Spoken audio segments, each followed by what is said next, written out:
fans that attend large-scale events to get the pictures of exciting moments that they see happen in front of their eyes delivered to their phone in near real time. So unlike today, where you're not going to get the pictures coming off a professional photographer's camera like that, people are doing it with their cell phone. We want to put down the phone, totally focus on being there, being present, and enjoy the moment. So that's what we're building. Been here in Austin, Texas, working on this for about 2 years. Awesome. I'm Brian Thornton, former Marine. I'm a founder of Partake Technologies. Pretty simple. We've been working with sports and entertainment venues to provide a mobile payment processing model. We're allowing fans the access, the amenities, the concessions, the merchandise, future ticketing, so you have that power to order through your phone, pay through your phone, and either have it delivered to your seat or pre-order for pickup. So we understand that there's a huge need for connecting to the venue itself. So we're trying to be that conduit, that gateway for you as the fan, so you can, again, like Harold said, and you're probably gonna hear it over and over, from a venue perspective is to keep you engaged into the moment, to the scene, to the action. We wanna help supplement that and give the venue the tools to actually provide you, the fan, that experience. Good morning, my name is Andy Locknane. I am president of Austin FC. That's the Major League Soccer team that's coming to Austin. Woo! Love that. I hope I can clap. We are building a stadium, or we will begin to build a stadium in the Domain that will be open in spring of 2021 in time for our inaugural season in 2021. Happy to be here. Thanks for having me. Morning, folks. My name is Mark Phillip. I run a company called Are You Watching This? We're a sports excitement analytics company. Buying season tickets. We figure out in real time when sporting events get exciting. Give you a digital tap on the shoulder when it's time to run to the couch. Think of it like a Red Zone channel, but automated and for every sport on TV. Whether that's Overwatch League, Cricket World Cup, or an NFL game. Awesome. Hey everyone, I'm Shady DeJesus. I'm with Bunker Labs. If this is your first time engaging with Bunker Labs, we're a veteran entrepreneurship support organization, and we're actually a national organization with the intent to expand to all 50 states by 2021. What that looks like is each chapter is led by city leaders like myself and Tom who have affiliation with the military, whether that's a veteran, military spouse, or an active duty service member who's transitioning out of the service and actually has their own business or has been bought and sold their own company. We lead by example. That's our model, is inspire, equip, and connect. What that looks like, inspire, is if a veteran or an entrepreneur or military spouse wants to start a business, we have different resources, Launch Lab Online, in order to kind of move them along in the ideation process. The equip part, we have entrepreneurs who are already scaling their businesses. They have their founders, they have revenue already. They might have raised $1 million already, doing 500 in AAR a year. And so what that looks like is we want to connect them with experts, both on the industry side and like mentors at different. What that looks like is engagements like these, monthly brews, monthly breakfasts, annual events. We'll have one in Houston coming up. And then the connect part is you, although you're not veteran or military, we appreciate your mentorship. If you successfully are doing marketing, just kind of reach back. Our entrepreneurs who do have mentorship and get free office space, they actually don't pay anything, and that is because we want the model of if you help one person, that person's going to probably hire or start another business that will hire more veteran entrepreneurs. So we're really excited for you to be here and excited for our panelists. Yeah, so we actually have two participants, members of Bunker Labs here with us. Veterans in Residence is one of the programs that we have. It's a non-dilutive mentorship program, sort of an accelerator. 10 cohort members twice a year. And so we have Branche and Brian who have been or are part of Veterans in Residence. So we'll go ahead and dive into the conversation. I think we're all really excited to learn about kind of what to know in sports and entertainment technology. I want to start off by asking, it's a constantly changing industry. Technology is always adapting and evolving. What technologies or what trends are present and most important to think about or are emerging that keep you up at night, or you're thinking about in terms of development in the future? For me, that's probably centered around data. I think we all understand it's around us, how we get access to that, who gets access to that, what are we doing with it. So the things that keep me up at night is how can I retain as much data about my consumers as possible, and then how can I turn around and give that into a digestible form for the venue and the management team to then make, you know, educated decisions, whether that's through brand sponsorships, within their own operations. It's an interesting merge of when you talk about a consumer who's a little more apprehensive to give up their data. A lot of times you don't want to opt into something, you don't want to allow access to follow your phone. It's, you know, don't allow now. Our goal is to make it comfortable for you to do that. So if you're purchasing something at a venue, we want you to feel comfortable in doing that, feel safe in doing that, and understand that the data that we're collecting from you is not to harass you. It's not to then turn around and throw you into a marketing campaign of emails that are going to blow up your inbox. The idea there is to capture, what do you like to purchase? What do you put in your basket but take out? What specials are moving? Because this information gives the operations such valuable data that they can turn around and use. So it's probably the biggest thing for me is figuring out how to bring a world of security and data merging. I'll say one of the technologies that kind of keeps us thinking or worried, concerned, is just virtual reality as that expands. The way we look at sports and other forms of entertainment is that people are social beings. So if you go back thousands of years, people have always gotten together to watch something, and there's some enjoyment that comes out of being physically close to another human being that's watching the same thing. There's these bonds that occur. We see some forms of entertainment missing out on that connection piece and trying to go to this VR route, not understanding that connection is a significant part of the experience. And where we believe we can validate that is even if you look at esports now, esports has league competitions in arenas where people are watching by the thousands these what used to be in your living room activities unfolding. So if we hope that sporting events kind of truly understand that it's about the being present, it's about being there in the moment, it's about being with that, making that moment exciting and memorable, that is the future. VR is kind of just a little bit of augmentation on the periphery, but don't allow it to mess up the experience. You want me to go? I think a variety of technology challenges that we face, but a priority for us as sort of a general frame of mind is frictionless experiences. So that starts with, in our world, ticketing. So, Uchin, that's your area of expertise or interest. Oh, you branded today. Yeah, that's great. For us, we need to identify what is today ever-changing ticketing world, in particular, all things non-paper. I think most everybody in this room has probably their last 10 live events that you've been ticketed to, whether you received a complimentary ticket or you paid for a ticket. I'm guessing that at least 9 out of 10 of those experiences you did not have a paper ticket, maybe even 10 out of 10. For us, it's managing through that process, and not all of the ticketing partners have the same interface. So the experience that you'd have on Ticketmaster versus Access versus SeatGeek is very different than you'd have from other competitors or new emerging brands. So for us, that's an important element that we're tracking because, quite frankly, for us, frictionless also includes the purchase, but also the entry. So when you're walking through Stadium Gate today, you're pulling out, again, most instances now, you're pulling out your mobile phone, you're presenting it to a scanner. That scanner is taking a couple of seconds to scan while you're taking a couple of seconds to open up your phone. What the industry is moving towards is you do not have to open up your phone, you do not have to unlock your phone, you just simply walk through a gate and you're scanned and you didn't even take the time to go like this, take the time. So for us, managing, free cards, thanks. For us, managing through that aspect of frictionless experience is important. And our sport is very different than, let's say, baseball.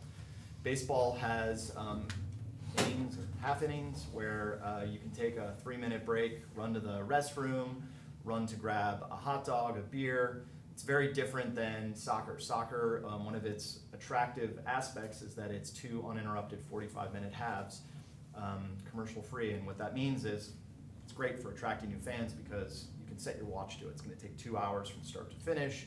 In the world of attention deficit disorder prominence, the ability to watch a soccer match for 2 hours is very different than maybe watching a baseball game for 3.5 hours. I think the average MLB time is like 3 hours, 10 minutes, or a college football game, which can last easily 3.5, 4 hours these days. So for us, managing through the rush of halftime and pre-match in terms of food and beverage is very important. So how do you create technology, or how do you embrace technology to help speed up service, throughput, all challenges that, quite frankly, I think a lot of people in our industry have not yet solved. And that also applies to things like merchandise, and of course, everybody in our world wants access to high-speed data, high-speed sharing capabilities, and it's table stakes at this point, but having the appropriate Wi-Fi and DAS infrastructure is something that we manage through. So sorry, that's a long answer, but for us, it's all about frictionless technology. One of my favorite stats, just riffing off of Andy, is 2% of soccer matches run longer than your electronic program guide has scheduled. Just 2%. Anybody want to guess how many NFL games go over the scheduled amount? How often do you see 60 1 or minutes 2. on scheduled time? Exactly. It's 70%.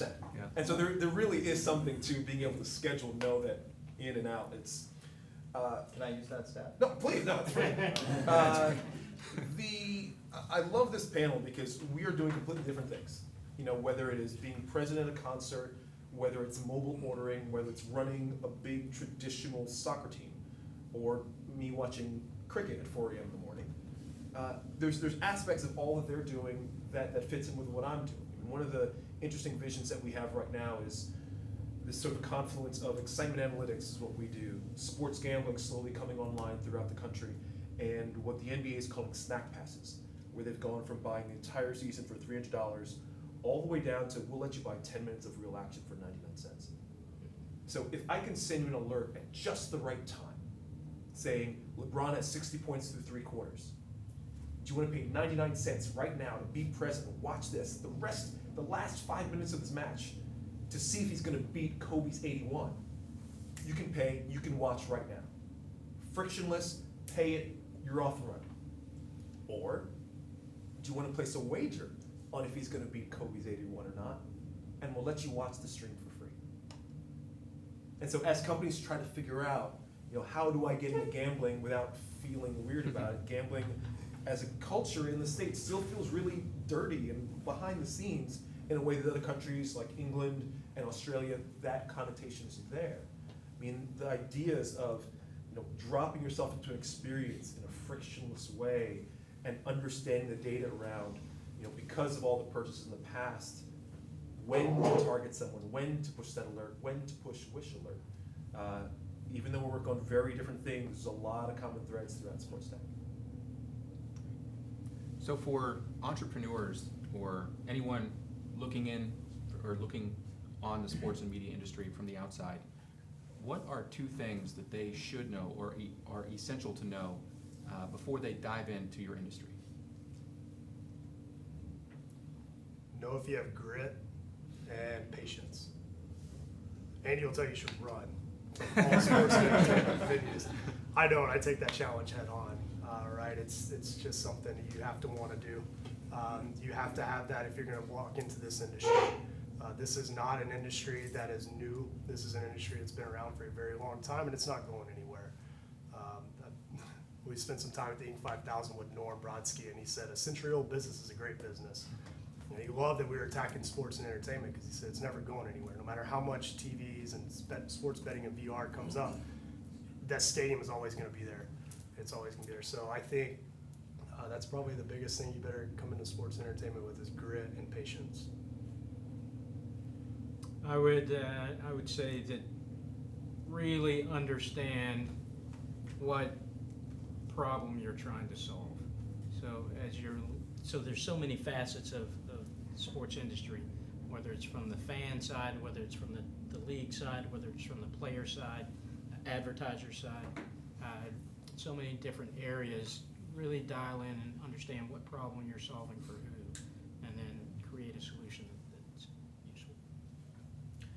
So I don't think our industry is terribly unlike every other industry on planet Earth, in the sense that some purchase decisions are made off of relationship-based environments. Some are just all product-based. I can't tell you from team to team, league to league, sport to sport, which decision maker is going to appreciate a relationship versus which one is going to solely work off of a product price-based decision.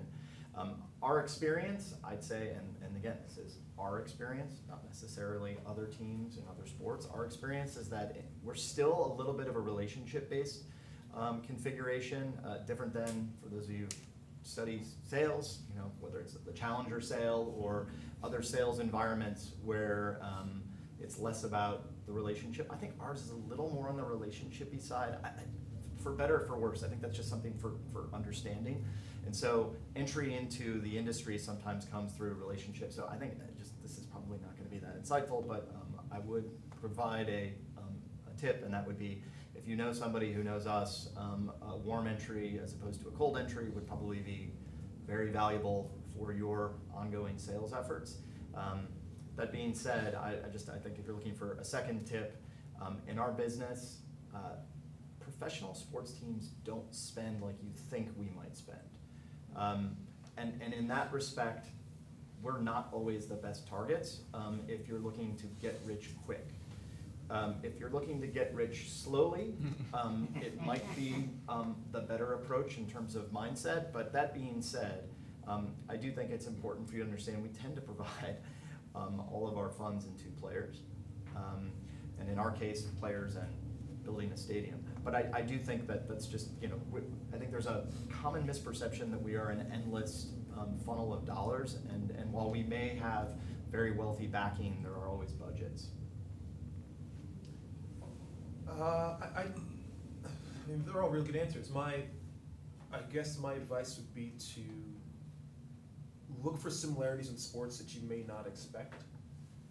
I'm always looking at it from scoring, pace of play, how to model excitement for a match. And I found that the NBA, because there's lots of scoring and within a few seconds, both teams can score at any time, is very similar to Australian rules football. Scoring feels about the same, scoring can happen at any time. Versus something like, let's say, NFL or rugby, where there really is an established possession where someone has the ball and most likely they're the only one that's going to score, and that's sort of, there's a different type of flow. Versus baseball, where it is very, very discrete. Only one team can score at one time for these next 10 minutes. And so thinking about not just maybe the big six sports in the States, but realizing that, I know I've built something that might work for this stadium, but it might work for this sport as well, even though it's something I haven't thought about. So stay global. Sports is everywhere in every country. It's a universal language. So as soon as it is feasible and realistic, think about where you might not be thinking of, different sports, different locations that might be a good application for your technology. And Andy, to your point, I thought it was kind of illustrating or illuminating when AAF, went out of business midway through the season. They spend all their players, and it's expensive, and they don't spend where you might think they do. Yeah, we won't go out of business. Yeah. Get that on the record. I do have a really quick, so obviously as the president of a local organization, what does that look like from your metrics? Are there certain buckets that are first, second, third as you're developing the fan experience? Obviously they are all kind of in this support to making sure that the fan has the best experiences, but like yourself, you said it's the team, then it's the players, then it's the building, and then after that, is it just like on-site engagement, that vibe that's there? Like, what are y'all measuring? Yeah, and I want to, revisit my phraseology so that I don't get caught in a gotcha moment. Yes, we do invest in players, but of course we have to invest in fan experience. I guess I was using hyperbole to my disadvantage. From our perspective, we've created, and this is our perspective, probably not altogether different from most teams that are going through their inaugural phase, their launch phase, or launch phase of a new stadium. We have design principles for our stadium, right? So we want a stadium that is Austin-centric, that comes in its design, its fabric, its materials, the fixtures, the amenities. We want a stadium that is eco-friendly. We want a stadium that is certainly tech-forward. We want a stadium that is ultimately very fan-friendly. So in terms of missions and priorities, those are some of the priorities that we think about in terms of stadium construction. There is nothing that will allow us to be successful if we do not focus on fan experience. And for us, it starts with stadium construction, which is where technology integration comes into play to supplement, if not amplify, everything that we're doing, both on the field, off the field. So for us, I guess if I had to think about the priorities, for us, stadium construction with integration of technology that allows the fan experience to be frictionless and progressive, tech forward, those are things that of course speak to audiences everywhere, but in particular we think speak to an audience in Austin. We think Austin is tech savvy, we think Austin is millennial, we think Austin is multicultural. In particular, that's what the Major League Soccer profile looks like. That's what the soccer fan profile, quite frankly, looks like. And it even goes beyond the stadium experience. It goes into the way that we all consume, well, I shouldn't say, I think there's a movement towards consuming live events on devices other than your 40-inch, 50-inch TV at home. So for us, it goes beyond the stadium experience. We have to think through customer engagement on watching something on your phone. Yeah, I wanted to give the opportunity for each of the other panelists to answer that same question, sort of, what are your priorities? And I think I might know the answer in terms of experience, but what are the priorities that you're thinking about as companies in these specific niches that you each have? Well, I want to just jump on Andy again, just follow on what he was saying. Grabio is a company, they're based in, I think, London, that just came out with a really good case study on viewing changes, or viewership habits, and how they're changing. And they did a really good job of breaking it down by like millennials, Gen Z, Gen Y, Gen X. If you're interested in that sort of stuff, Grabyo, just find Grabio. Just came out this week. Really, really good set of really good data. And I would say quickly, for me, it's all about curation. Live sports is the last DVR-resistant genre on TV, and no one has time to sit down and watch a 4-hour Yankees-Red Sox game. I'm a Yankees fan, and there's no way I'm going to watch a 4-hour Yankees-Red Sox game. Yes, are you? I think it is. So for me, it's curation. It's can you tap someone on the shoulder at just the right time, say, here's 10 minutes of live action. You can't watch it tomorrow. It's not like Game of Thrones where you can watch it a month later and still be excited. Watch it now, or else you're going to be the loser at the water cooler the next month.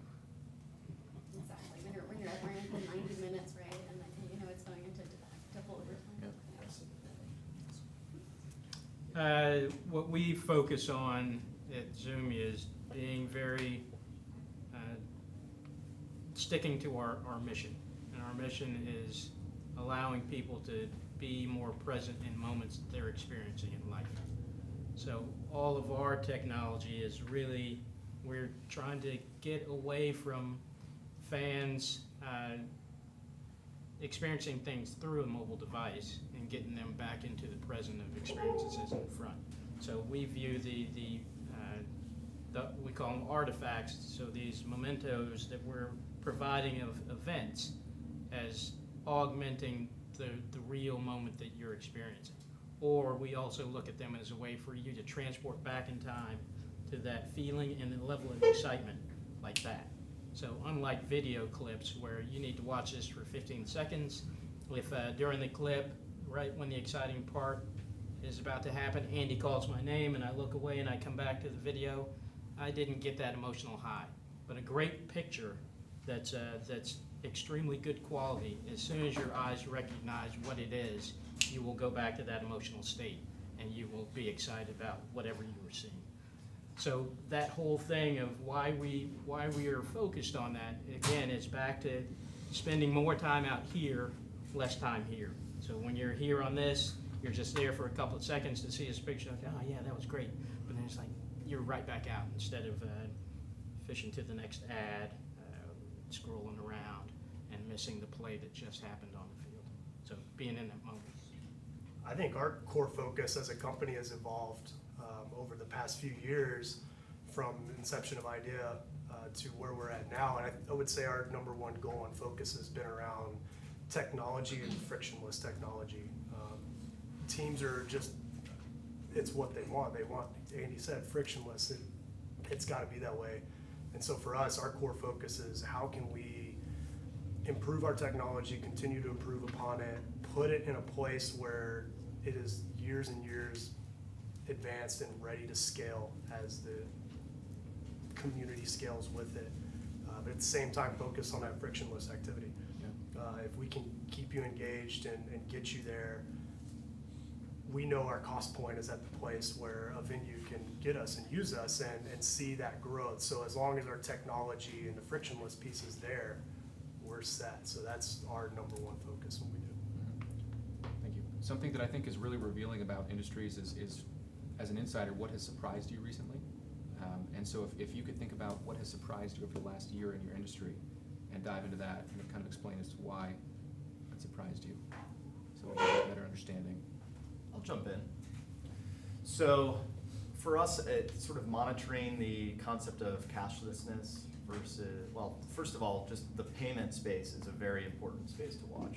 Again, I don't think our industry is any different than every other industry on planet Earth, but we find ourselves often at the, I guess, at the intersection of politics and sports sometimes on the payment side, and this has been really starting to evolve in non-MLS environments, but recently, for example, Tampa, they do have a baseball team there for those of you in Tampa who don't even know about it. Farm system. They've introduced a 100% cashless environment, and I think that's an interesting perspective. We'll monitor Atlanta in Mercedes-Benz, which is the home of NFL team and an MLS team. They've introduced a significant amount of their payment as cashlessness, and so those are things that we monitor. And what I would say is I'm pleasantly surprised with at least the feedback that I'm hearing. So from my perspective, that's a space to watch. Of course, we need to continue to focus on, for us, speed of service, throughput. So things like payment technology helps accelerate it. I will also say, and this is just a little bit of just business, not necessarily to your question, I mean, there's a forward thought that teams could adopt, venues could adopt that has nothing to do with technology, but has everything to do with speed of service, and that's just made the entire venue all inclusive. I mean, literally, your price of your ticket, it might be more expensive, but you go and you have access to anything and everything. That could be a future state, and it avoids the concept of any service delays or payment need. And I'm not saying that's where the industry will be in 5 years or maybe even 15 years, but there's ways to solve our problems without technology, which is another thing that I have to consider, is things that are not technologically motivated.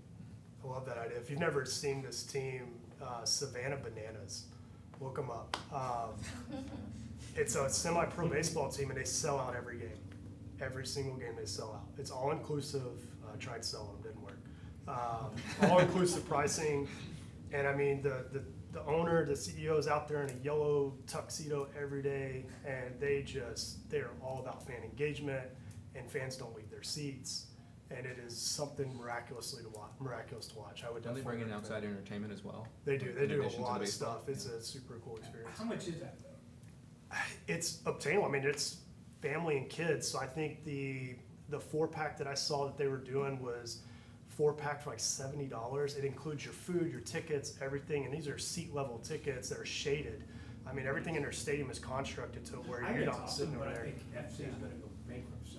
Oh, I totally think it's a niche thing. I think it's very small. That's why a semi-pro team can do it with success versus a major league team would.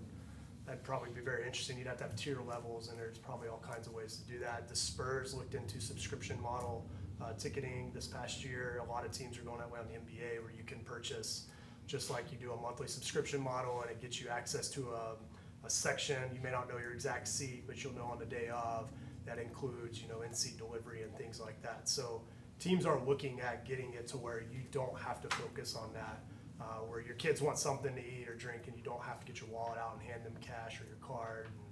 And it's definitely going that way. It's pretty customary right now. I shouldn't say pretty customary. I think at least half of venues in the 5 major league sports, as I call it, have the premium seats, so things like club seats, field seats. If you're a basketball fan, something on the floor, right, those Hollywood seats.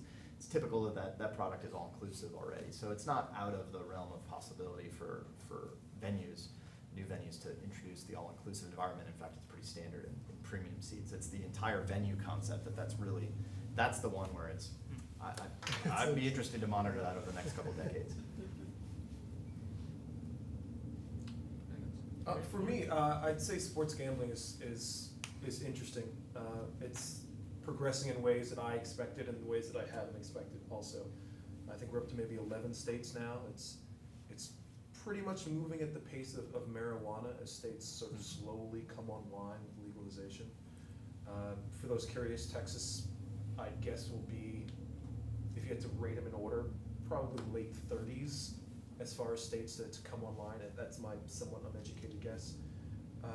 But I think an interesting stat, this is one I didn't see coming, is in May, the state of New Jersey had more sportsbook dollars wagered than Nevada.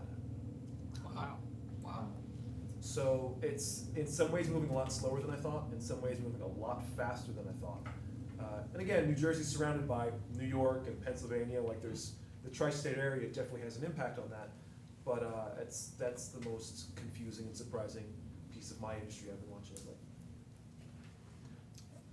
Go for it. I was gonna, so, I will throw out the controversial thing that I was in the Marine Corps, I don't care about controversy. So, what I've been surprised by is that the most dominant sport in the United States, the NFL, has seemed to have forgotten that it's about the fans.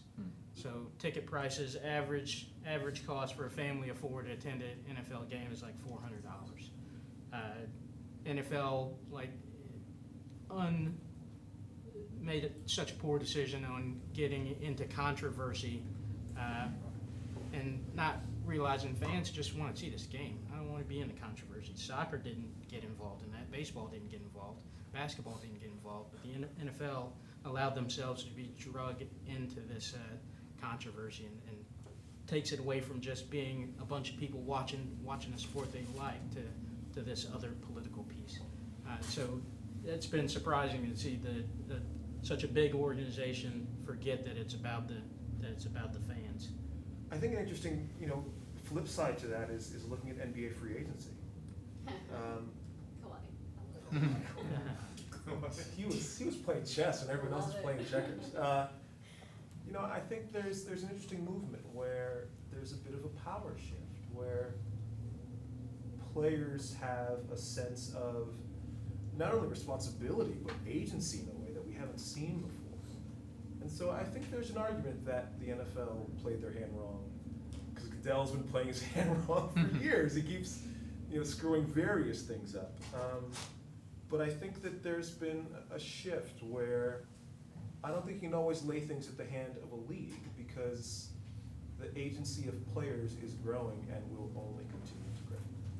I'd like to just say, for me, I'm really excited for the World Cup, the North American World Cup, right? 2026. 2026. It's going to be, it's been a long time since we've had it stateside, and to have all 3 countries. I've been to sporting events in Mexico and then Canada and the US. So I'm kind of excited to see what that looks like cross-border and then also internationally coming through, because you're going to demographics and fan experiences. It's all going to change the dynamics of how people engage for the World Cup, but then continue to engage, because it might present a new audience for some folks, and so they'll want to see, whether it's virtually or live. I think it'll expand some of that tech that's in this space. So. Yeah. So I have one last question before we get into Q&A with the audience.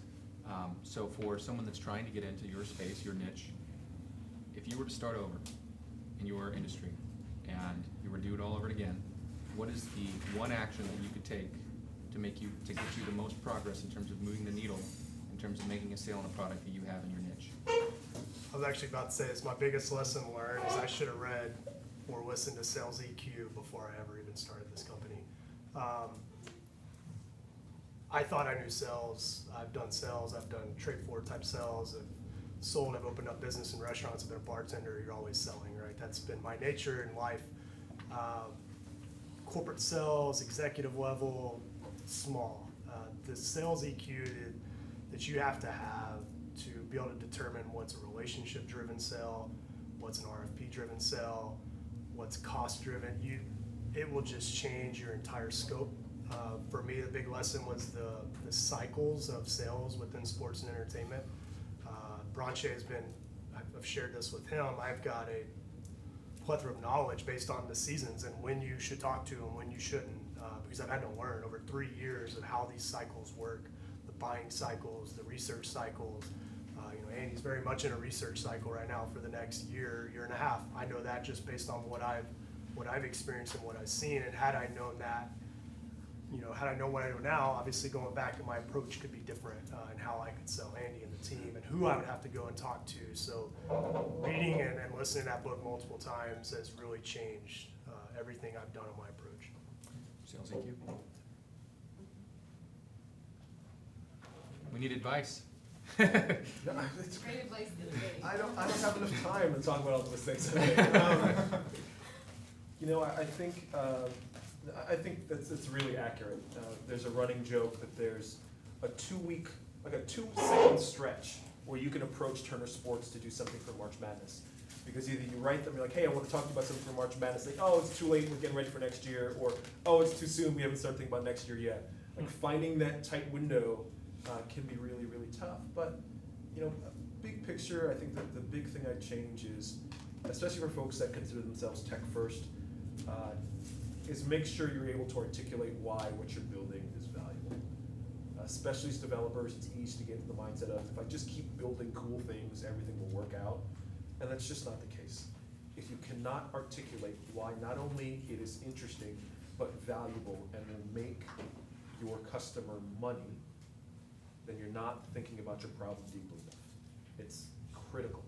No matter how cool your tech is, if you can't say why it's valuable, then you're not doing your job as a founder, salesperson, marketing officer, whatever it is.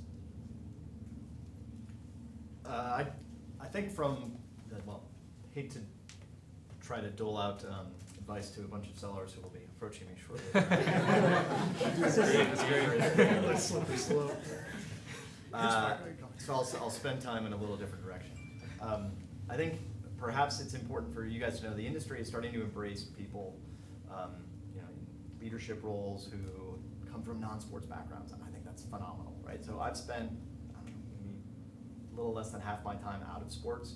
I was an entrepreneur, started something, became a 100-aire, not a 1,000-aire or a millionaire, a 100-aire. I've spent time inside of publicly traded companies. I've spent time inside of sports organizations as well.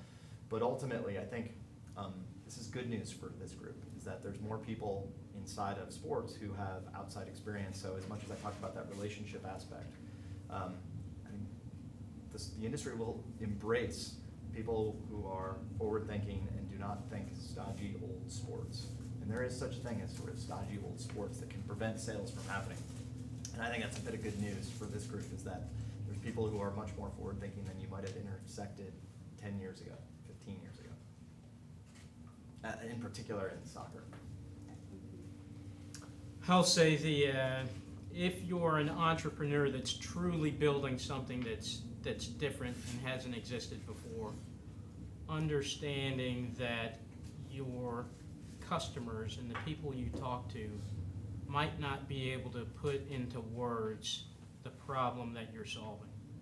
So as you're doing something that they've never had done before, they don't even realize exactly that the need was there. But once you learn how to describe what you're doing, the light bulb comes on for them. They're like, that has always been bugging me, and I never knew how to describe it. You've got it. That's what I need. So if you're doing something new, spending a lot of time really trying to figure out how do you help your customers understand what it is that they've been feeling and they just didn't have words for. And I'd like to say, so for instance, I'm from San Antonio, diehard Spurs fan, Texas girl football, right? So for me, I didn't start watching soccer or anything probably till about like 2021, something like that. And I think once I learned the rules of the game and the way that they engage, then I became like really invested in watching it. So especially like, you know, like the final thing. So I think there's a new gen of folks, especially now, you know, with the stadium coming into town and kind of up and down the Texas corridor, which is traditionally, you know, football and basketball. It's gonna be really exciting to see how you engage that new, whether it's the millennial generation or whatever those demographics might be, their experiences are probably gonna be very different. Great, thank you. Audience questions? Ma'am? Yeah, I'm gonna stand up because you're right line instead. So this is for Andy, I think that's you, sir, right, the soccer guy. Yeah. So you said identify your problem. So I have a problem, and maybe someone in here can be one to put it together, but I'll direct it at you, is I just moved here from Charlotte, North Carolina. I'm a diehard Carolina Panthers fan. I love ACC football, I love Wake Forest. When you move into a new town, how do you find the bars and the local places where you can go to watch your team? I did Google Panthers in Austin, there is a Facebook page, but I haven't found anything for Wake Forest or ACC football. Is there an app or a program where you can, when you're traveling or moving, you can find how to go watch your team in a local bar? And then one more for soccer, and I know Major League Soccer won't be on a lot of TV as much as the other sports, but have you considered partnering with local bars here in town to show your game in local bars for people who prefer that experience, even if it's just like closed circuit TV or whatever? So I can tackle the second part of that question, maybe others can tackle, we'll take the first part, I'll take the second part. It's been tried so many times over the years, Yeah. with varying success, but not really much. I think NBC was the last one that had one that worked really, really well. I know there's a startup right now based out of Seattle called FanWide, who's trying to solve this. I don't know if they're gonna get it done. I've spent 13 years doing sports tech startups, so I've seen a lot come and go. I've never seen a product that does it well. If anyone solves it, it is going to be a national sports chain. It will be someone like a Buffalo Wild Wings. I think they're the only ones with the footprint and the coverage to actually make it work at some point. I've heard rumors that Barstool might be doing something similar along those lines. Barstool's really going the media route.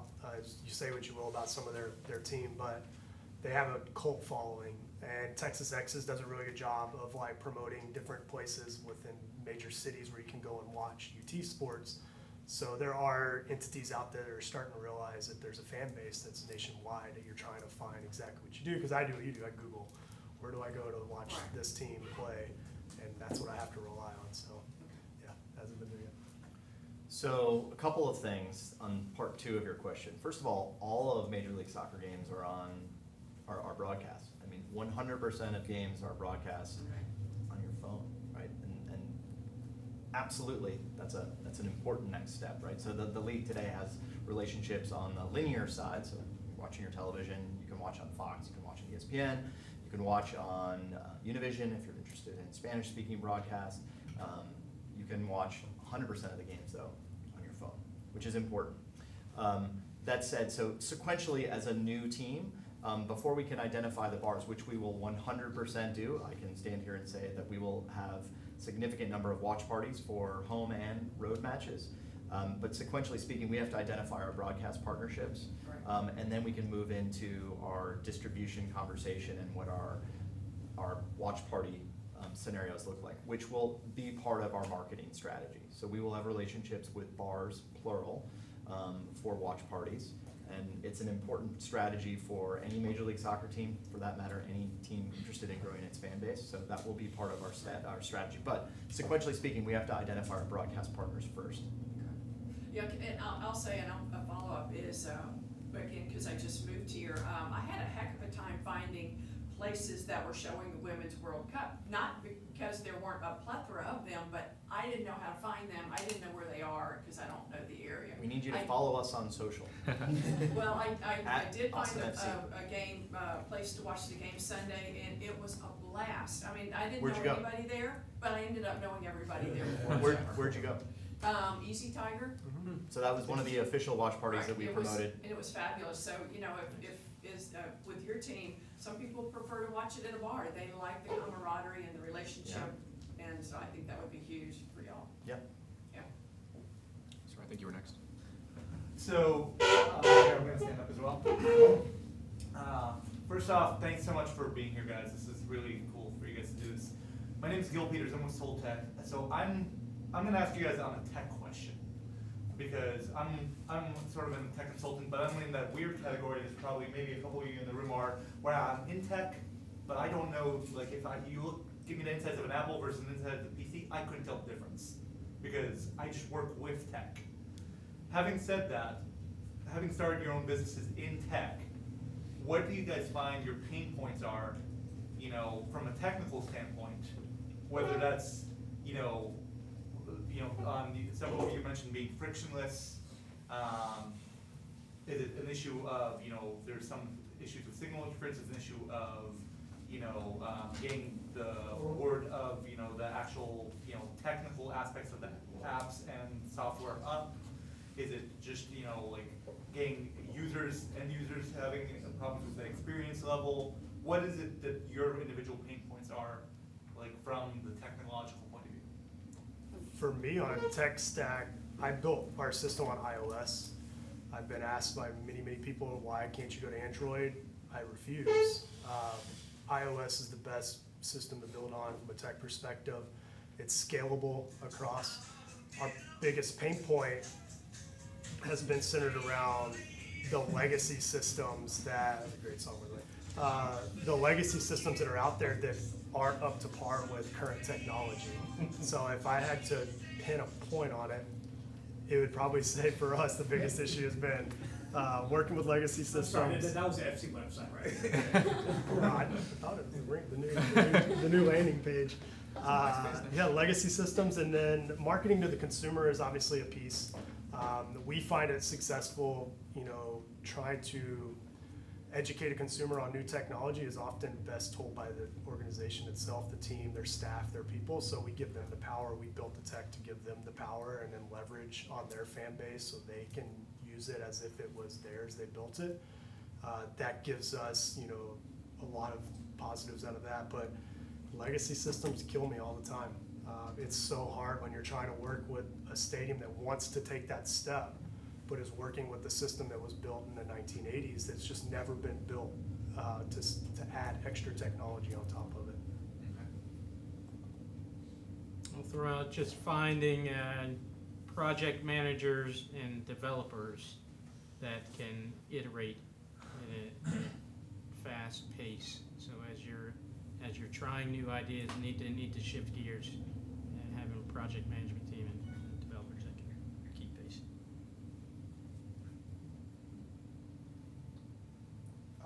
For me, it's speed of data. Whether that's sending an alert to someone saying that the game is exciting and making sure it gets to them in time, or whether it's sports gambling, because in-game betting is becoming really popular. If you're betting if the next putt's going to go in, you need to get the bet in before it actually happens. But what we often forget is that there's a long delay of the source actually going from the event to the truck, compressed, bounce up to space, comes down from space, gets to the cable provider, gets sent out to, like there's a long amount of delay. And so for me, speed of data is always the biggest thing I'm worried about. Sure. Yeah, thanks for coming. My name is Harold. I'm a startup CEO myself, and so my question is for the startup founders, and then I have a unique one for Andy. As early stage startup companies, as you guys started out, who was the first customer you had, and what was the value prop you sold them on? Because I mean, as some of us who are startup founders, like you got to get someone to pay for it, right? So we just wanted to hear stories from the trenches of how did you get someone to pay and be customer number one, and then to Andy, the flip side of that is, what's the wildest, you said it's relationship based in a lot of cases where you all are. What's been the thing that's made you all decide, like, we're gonna try it, we'll be first to try this customer, even though they may not have had, the Cowboys as a customer, someone in advance. So in any order, how do y'all want to answer? I think that would be an interesting question for the group. We got the first customer was they had dealt with photographers before at events, and they could never get the pictures in a timely fashion. So it was a conference. So as they have the conference, speakers were on stage, pictures are being taken, then a week later, people that attended the conference wanted to see these pictures. So when we told them, hey, we can deliver the pictures like same day or real time, almost real time, because they had this pain point before, they were all on board. Ooh, mine was a golf course. We went to golf. I'd worked in the industry before, so I was familiar with it. I'd cut my teeth, and I knew if I wanted to build technology, let's just go put it in their hands and let them help us build it. And so that was my value prop to them. I had to work with the GM, and I had to understand why she was a stakeholder in her, in her current state of what she was doing, and I had to get to that point where I had to ask her, I mean, what do you need to make this work? If it fit within our mold of where we were going, we knew it was a win, and she did. And I remember we were charging a monthly. I couldn't believe we were actually able to charge. I was expecting to give it away for free just to get the feedback, and we were actually still able to charge.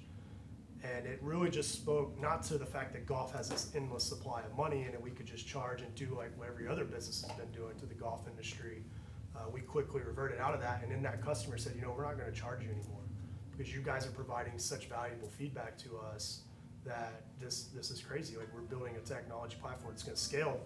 And then from there, when she left and they sold that course, she quickly made the introduction to the first management group I got that landed me the biggest management group that I have, and now they're helping me scale across the board. And so that one give and that initial moment gave me my technology platform, and then turned around and gave me a management company down the road that I can now scale across. So. Sure. I'll skip customers 1 and 2 because it's not terribly interesting. Customer 3, though, I got because I built an Android app. I built an app that was the smart TV app where you could see scores and swipe from game to game on your phone, and it would change the channel in your TV. It was pretty cool. And I spent way more money than I should have creating a 2-minute commercial in my living room. Got like professional photographers to come in, and we filmed this whole video. And I was kind of kicking myself about it. This was years in. This is 7 years into the company. We only had 2 really small customers at the moment, or up to that point. But somehow that video got on a newsletter that got sent out to a bunch of folks in Australia. And within a week, I had gotten emails from Fox Sports Australia and Telstra. And Telstra is a $60 billion telco, basically the Comcast of Australia. And that led to the Telstra deal, which completely changed the trajectory of the company. So for me, it was a little bit of luck. It was a little bit of sort of removing the fourth wall and showing this is how Are You Watching This creates, this is how Are You Watching This tackles innovation, and in a very passive, roundabout way, that's how I got my first important customer. So in the way of my perspective, I think for us, we are trying to focus on all things Austin. So if you're looking for a quick answer, it's if there's a way that an Austin-based entrepreneur, Austin-based startup, all things being equal, if there's an Austin-based startup versus a San Francisco-based startup, those are important distinctions that we'll pay close attention to. So that's the quick answer. A practical, perhaps unhelpful answer is that at this stage, while we are looking for tech innovation, a lot of the things that we're doing are not necessarily, we're not in the decision process at the moment. I think you hinted at that. Some things we are. Most of the things that we're in the decision-making process most of the things that we're in the decision-making process are going to be focused on things that have a degree of track record and reliability.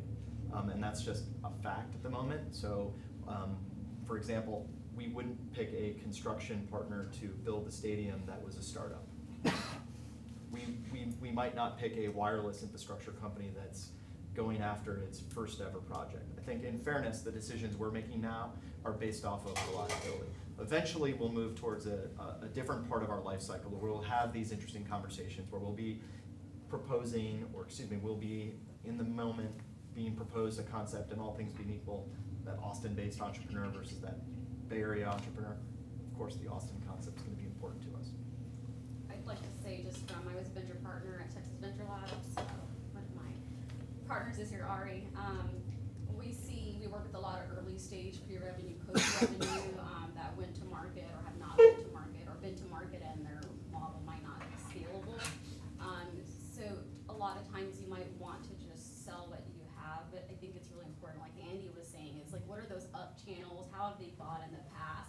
you know, like, who's a credible partner that they've kind of adopted.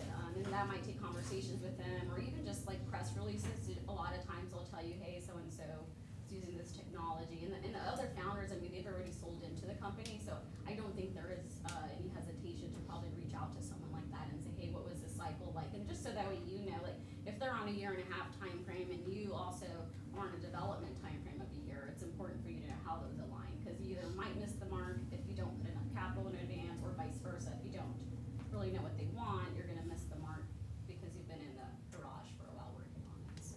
Let me layer on just something that might be helpful for those of you interested in particular on the professional sports landscape. I think oftentimes people spend time trying to sell to the leagues, thinking that there's gonna be this top-down push. I'd say that, I can't think of an instance where that's worked, but I think it's often attempted, and I would say it might be a distraction from what is your valuable time and limited resources. So I would focus more on team specific. And I also think if there's case studies where I can think through a successful startup penetrating a market space, there's usually a beta test that's done on probably a no cost to team venue basis as an experimental way to develop a case study and move forward for things like selling the product as your next step. So to me, those are practical experiences that I could probably try to share. One small add-on, I think Andy's totally right. Focusing on teams is a really smart way to go. But one example of someone that sells to leagues in the sports tech space is a company called YinzCam, YINZCAM.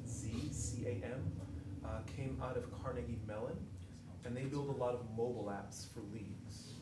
So like the AFL, for example, Australian rules football, they built all the apps. They're all exactly the same, just different colors, but they built all the apps.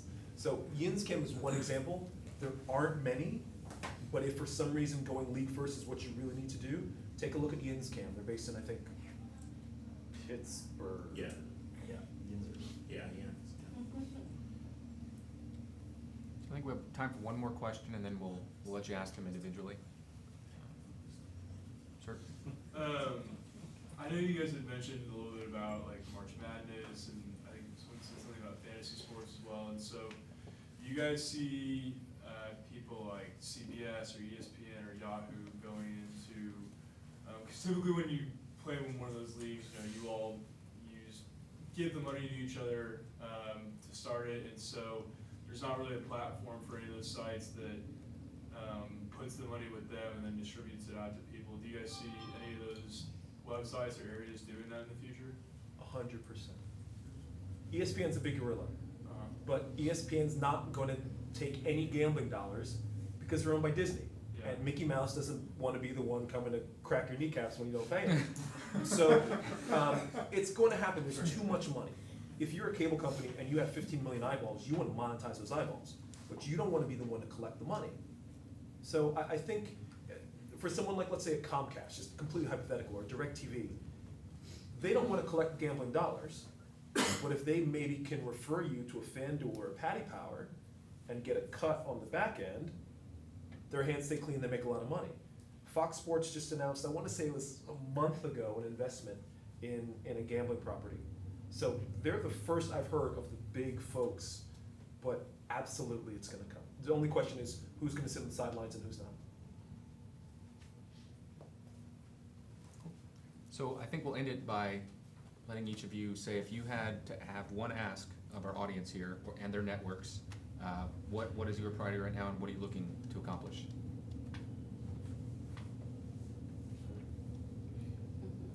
Let's start at that end. No, that's fair. That's fair. I've been swimming in your wake all day. I think for me, if you know people that work for cable companies and sports properties, send me an intro. I don't really have a good ask, sadly, just because of sort of where the company is at this moment. But if you ever want to come over to WeWork Congress and watch some cricket, drop me a line. Yeah, I don't have a particular ask. I should be the one. Buy tickets, that's what you're asking. Buy tickets. Yeah. I can't ask. We'll have to build your trust first. I think from a just in summary, we do want to entertain entrepreneurial concepts. I think from a life cycle stage, the ask would very simply be an understanding that perhaps we're not in that decision-making phase yet on many things that are considered new. But don't let that be in any way discouraging. And just from a timetable perspective, we're working on some of the bigger things right now first. As I mentioned, things that are more, let's call it track record worthy, reliability, important is an important aspect on the basic elements of our infrastructure. But that will change. Just an understanding of that might be my only ask, but I fully expect a barrage. Yeah, are there any 2020 things that we can support in advance, anything leading up to it? Just follow us on social at Austin FC. Mine would be to stay engaged in stuff like this. I think a lot of times we get pulled, whether it's an investor, advisor, future entrepreneur, or current. I think a lot of times we come to stuff like this and we work within the veteran organizations or what have you in the community. I would say stay engaged beyond just in getting information. I quit taking business cards about 2 years ago. I will exchange phone numbers with you. I'll text with you back and forth because I'll have that engagement with you and you'll sit down with me and we'll collaborate and work together on stuff because I'm learning from you and you're learning from me. I learn stuff from fans that help me build my business model. So my ask would be to just stay engaged with the entrepreneurs that you meet on panels, WeWork, CF, wherever you're at, because it's in that collaboration and engagement is when we've actually done what we've done. We're all, for the most part, the veteran side of our blood comes from being thrown in a unique environment with surrounded by a bunch of strangers, people you don't know from all different walks of life. They come with a lot of different experiences. And in my case, and in some of ours, we were thrown into a war and in combat, so it really comes together at that moment. But that's a great reference point perspective to have to see the value in it. If you come together around each other and you work together, you can support each other, you can help each other along the way. And your asks aren't always the same. Your asks evolve daily. So just being engaged with someone, you're going to understand what they really need. And my ask would be the same, following up with what Brian is going on, is so when I started Zumi, was living in Omaha, Nebraska, and decided to bring myself and the company back to Austin. One of the reasons is, one, I view Austin as being a city that is exploding and on the verge of launching a couple of unicorn type companies that will come out of the city. So my ask would be support other entrepreneurs that are out there. Sit down, have conversations, understand what people are doing, and try to connect them if you can. So, for example, we've got I invited someone here. Ellen is another entrepreneur. She's early stage, and we've sat down, had coffee, and talked in depth about what our individual projects and are supporting one another as you see an opportunity. So that's what I would ask is listen to other people's ideas, find ways you can support, and let's get Austin on the top of the map. Even though the ranking came out that we're #1 city over Silicon Valley, we need to even be doing really well. I'd like to say, as far as Bunker Labs go, like I mentioned, we're a national organization. You can find us at bunkerlabs.org. Each city is there, so if you're in North Carolina, you're flying to the Bay Area or the Northeast, Chicago, you can go and register for the newsletters for that particular town or see what those events are. We're excited to engage if you're an investor or a mentor, someone in a capacity like Andy, who's kind of has an onus in that particular city. We'd love to invite you to either mentor or to engage in these panels. Obviously, this brought a different character to the set. Our veteran entrepreneurs get the ability to kind of connect more, their timeline to bring their things to market shortened, but then also the community itself. You guys have experiences, you've been here, in your particular city, so we love that engagement. So we do this every month, and we have an annual event as well. And so if you're looking to test an idea and its viability, check out Launch Lab online and follow us on socials. Gentlemen? Socials, Yeah. Austin FC, Yep. Are You Watching RUWG. Partake Pay. Zumi? Gentlemen, thank you so much. Appreciate it. Thank you. Thank you. So we're here until 11:30, so feel free to have tacos and coffee. Thank you. Terrific. Excellent. Sir, it's a pleasure. Good for a wealth of knowledge. Too much around. Thanks so much. Sir, thank you so much. Yeah, yeah. Wanna pick your brain on